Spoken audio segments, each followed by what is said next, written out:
Hello everyone, I'm Bruffy1322 and this video will showcase the fastest DLCs in GTA Online using the average lap time of every car that each update added and including the initial release and re-releases.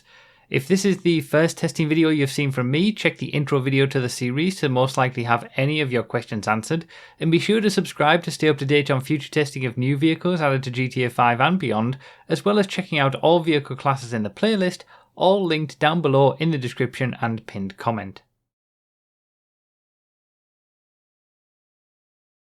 This video is brought to you by my newest YouTube channel, the GTA Car Showroom, aiming to be a complete repository of showcases and info for every GTA car. Click the link in the description to subscribe and browse all the cars that we have so far. So we've got a bit of a long journey to go on with, 12 years worth of DLCs and releases, and we start with, probably to be expected, the initial release of the game, with an average lap time of 1 minute 29 seconds. That is quite slow, and it's just because there are so many slow vehicles that were added with the initial release of the game, 197 cars in total. Now, after hours, it comes up next, and again, it's just because we've got a bunch of slow vehicles. Even though we got the Scramjet, which had a 57-second lap time, there were so many slow vehicles that bring that average down to a 1 minute 22 across the 12 cars. Cayo Perico Heist is next, again another one that had a bunch of slow vehicles that were more at home on the small Cayo Perico Island, I guess. With a 1 minute 19 lap time, we are kind of very quickly getting to better lap times, but we're still definitely in a very slow sort of average lap time across all of the cars that were added in these DLCs. Gun Running, again another one with a very quick car at the top, but so many slow vehicles, with the Caddy being the worst. As you can see as we go through these, like with the Heist DLC here, you can see the fastest car from the DLC on the left and the slowest car from the DLC on the right. There are no bikes, boats, planes or helicopters as part of this. I'm just calculating the average lap time for all of these DLCs based on the cars only. We see our first DLC that only added one vehicle with the Liberator for the Independence Day DLC. There are going to be another 5 more DLCs that we'll see as part of this video that only add one vehicle. And we've got another one straight away with the Roosevelt. So the average lap time obviously for this is just the lap time of the Roosevelt with a 1 minute 16. But we've got a long way to go yet with the lap times that we're going to see here. The Beach Bum update, obviously the very first one, that does, okay considering it was the first one. It only had 3 cars. DLCs were a lot smaller back in the day. The Bifter being the quickest with a 1 minute 7 was never going to give a very quick average lap time across all the cars. But yeah, I have a soft spot for the Beach Bum DLC, I think. With the Lowriders DLC, the Primo Custom is the slowest, fastest vehicle from a DLC, if you like. If you take out the single DLCs of, the Roosevelt on its own, the Liberator on its own. So the Lowriders was always going to be a bit of a slow one. And then with the Bikers DLC, obviously the main focus was on the bikes. So when it comes to the actual, there was only 4 cars released with that DLC. There's not that many very quick ones. Lowriders Custom Classics, again the follow-up to the Lowriders DLC, you wouldn't expect very quick vehicles from those.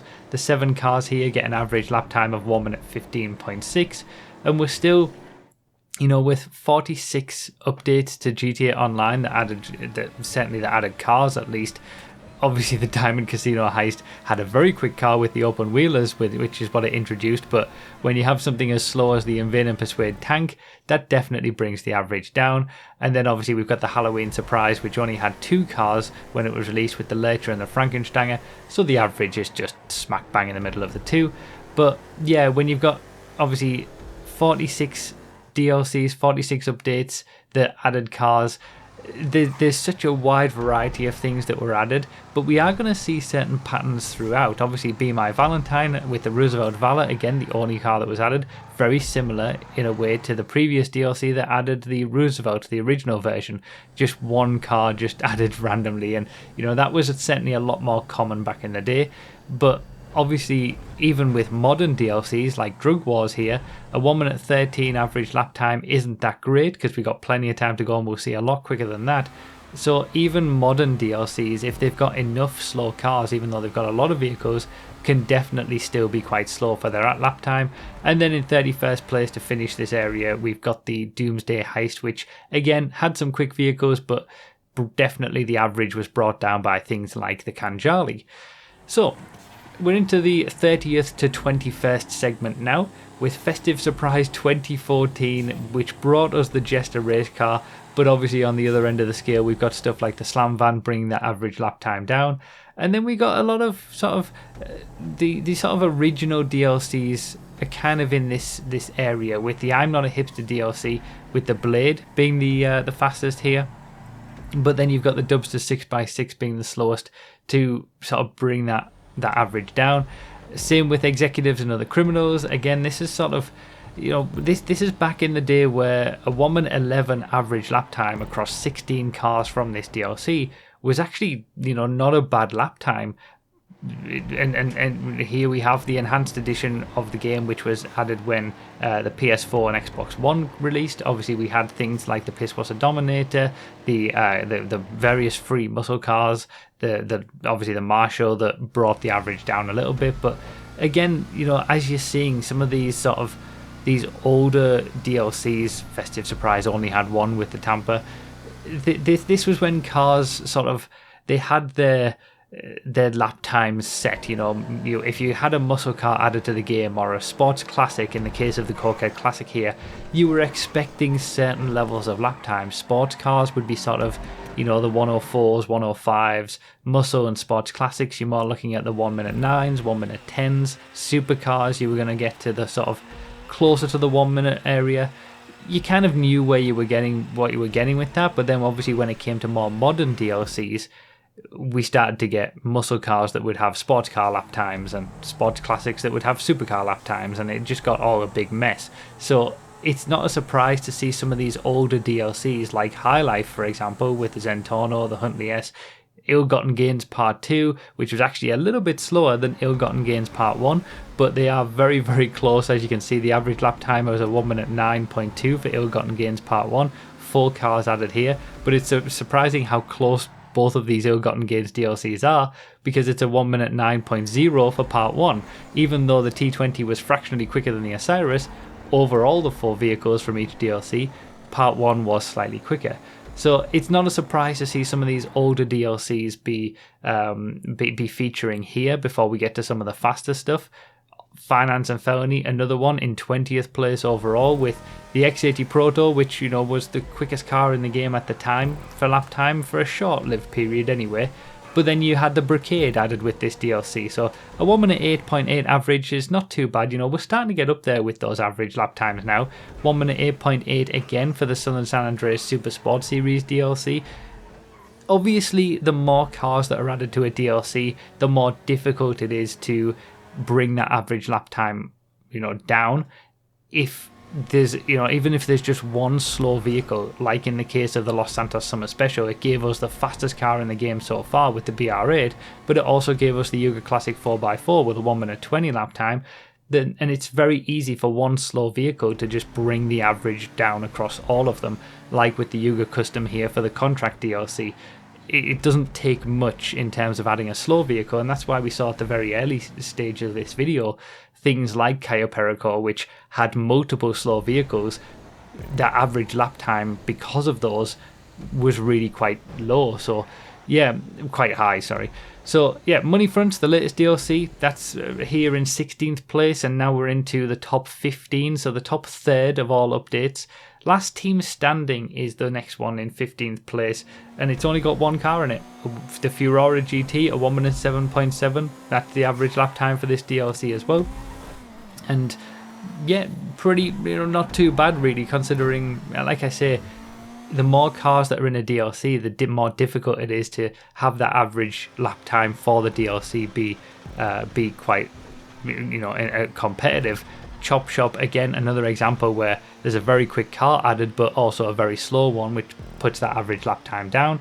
But with 18 cars that were all relatively quick, because it's a more modern DLC where, the game moves on and cars in general get quicker, it still manages to get a 107 average, and then a 106 average for Import-Export, which again added a lot of sort of special vehicles, namely the Rocket Voltic, but they were all, well, most of them at least, were still relatively quick. An iconic update now with Cunning Stunts here in 12th place, with the RE7B as the fastest and the Dune as the slowest. A 1 minute 6.2 average. It kind of shows how quick a lot of the vehicles were from here, and if it wasn't for the Dune it would be a lot higher as well. Not quite sure it would be at the top, but yeah, Cunning Stunts was definitely a watershed moment for cars in this game where things really did change, and certainly lap times moved on. Diamond Casino and Resort, that gave us a 1 minute 5 average lap time, so we're starting to really get up there now. Again, if we didn't have things like the Dynasty, these would be doing really well. And as bad as the Mercenaries DLC was, it does manage to hit the 10th place spot for the average lap time across all cars in all DLCs, mainly because now we're getting into the area of HSW cars. This is when HSW were starting to, really come to the fore, with obviously the Lacroix, as we saw, with bottom dollar bounties, which was going to be later. We'd see the Niobe, one of the best cars in the game. Again, these DLCs still have one or two of those slow vehicles added, like the Bail Enforcement Burrito, that make the average lap time not as good as it could be. But a 105 average lap time, when you consider that means that the average lap time of all the cars that were added, same here for the Tuners DLC, 17 cars have an average lap time that is mid sports car level of lap time from, back in 2014 and 2015. So it just shows how the game moves on and how many cars are able to sort of reach those decent lap times now, such that an average can be so competitive.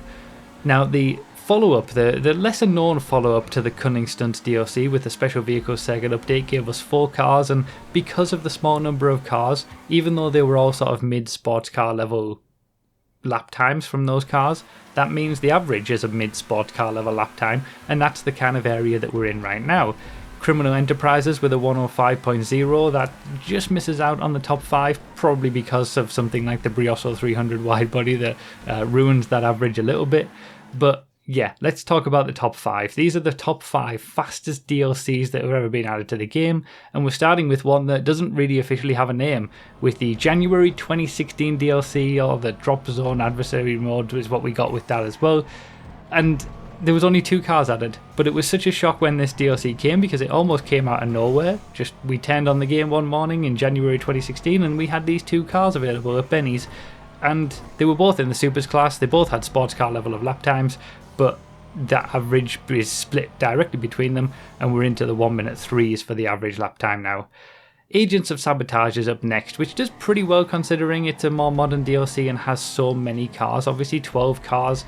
Again, like I say, it's a bit more difficult to get a good average lap time from more cars, and that's because obviously the Banshee GTS HSW is crazy. We've got a bunch of HSW cars that get added to DLCs these days, and with the slowest being the Outreach faction, which is a 109 lap time, we don't have those really slow vehicles bringing the average down.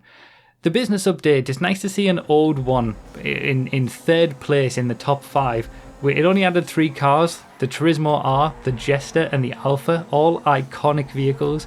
The Alpha being the slowest with a 1 minute 5, again it's a mid-sports car lap time, and that shows how the average has now moved on to a 1 minute 3.2, because we've got the slowest vehicle having a mid-sports car level of lap time rather than that just being the average. So the business update was one of the very early DLCs and it does very well. Now, Smuggler's Run is in 2nd place. It would probably be 1st place if I included planes, and it would be a runaway winner because it's just full of planes, and planes are just quicker than everything else. And that's why I chose not to include them for this and just focus on the cars. Despite that though, even though it only added 5 cars to the game, it was still very quick, with the Vigilante being the quickest obviously. And when the Retinue is your slowest vehicle with a 107.9, you're going to do pretty well. But ultimately, the fastest update to the game was the Expanded and Enhanced Edition, with an average lap time just ahead of the Smuggler's Run update with a 101.9, the only one to break an average lap time of 102 for all the cars across it. And when you consider that there's 15 cars from this update, which was obviously the update that added HSW to the game, it was the update that came with the PS5 and Xbox Series X versions of the game, it's not really a surprise that this is the fastest, because it was just packed with HSW stuff. It was packed with, HSW versions of pre-existing cars that just were very, very quick. And yeah, even though there was a lot of cars in that sort of update, the fact that they were so fast, and when you look at it, the Arbiter GT, yes, it was the slowest with a 1:10, but for everything else was just so fast. Even the Arbiter GT had its HSW version, which was, you know, 5 seconds a lap quicker. So it probably makes no surprise that, you know, it was the expanded and enhanced edition, the update that gave us HSW in the first place, that on average across the lap times of all the cars from all DLCs, that was the fastest update ever added to the game.